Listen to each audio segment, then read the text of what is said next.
හුඟක් දුර ගිහිල්ලා කියලා මට හිතෙනවා. අනේ නෑ. මං උඹේ ඉරියව් දිහා බලාගෙන හිටියේ. ඒ එක ඉරියව්වක්වත් මම මීට කලින් කවදාවත් උඹෙන් දැකලා නෑ. මොකද? නිකල ප්‍රශ්නයක් වෙලාද? ඇයි උඹ එහෙම අහන්නේ?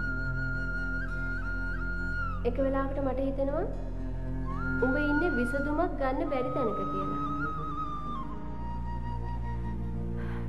නෑ විශාල. විසඳුමක් ගන්න බැරි තැනක නෙමෙයි.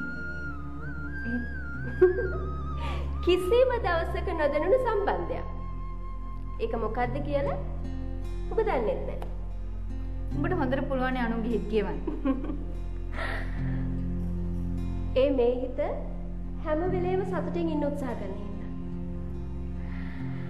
හැම දෙයක්ම විදුලියක් වගේ. ඒක අපිට තදින් අල්ලගෙන ඉන්න පුළුවන් වුණොත් හොඳයි. ඒත් කොයිම මොහොතක හරි අත බුරුල්ලනොත් අම්මේ උඹත් එහෙනම් යමක්කම දන්නව? ඒ දේ දන්නේ නැති වුණොත් එහෙම අපි ගිහිල්ලා නතර වෙන්නේ කොහෙද කියලා අපිවත් දන්නේ නැති වෙයි.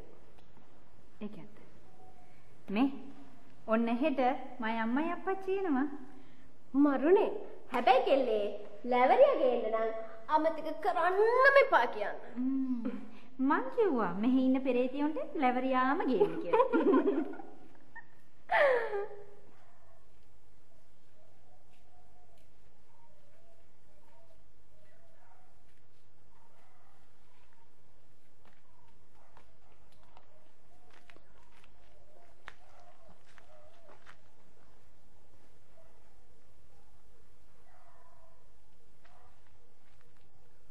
සුදුනෝනේ කෝ තාම නෑනේ.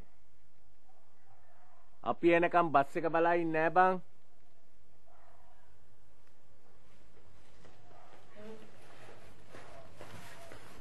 යමු.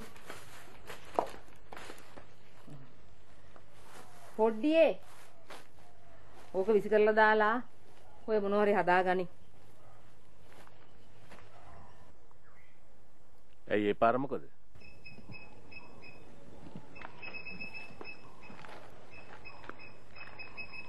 ලිපේ තිබිච්ච හොද්ද රොස් කරගෙන කණ්ඩ බැරි තරමට.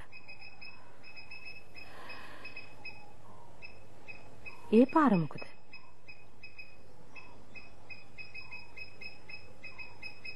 කවදාක සිද්ධ වෙච්ච දෙයක් නෙමෙයි අද සිද්ධ වුණේ.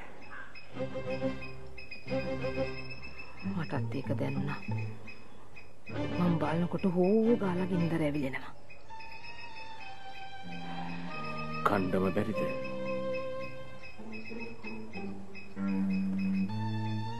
පොඩ්ඩි මොනවා හරි හදාගන්නේ. දැන් පරක් වෙනවා කිව්වා නේද?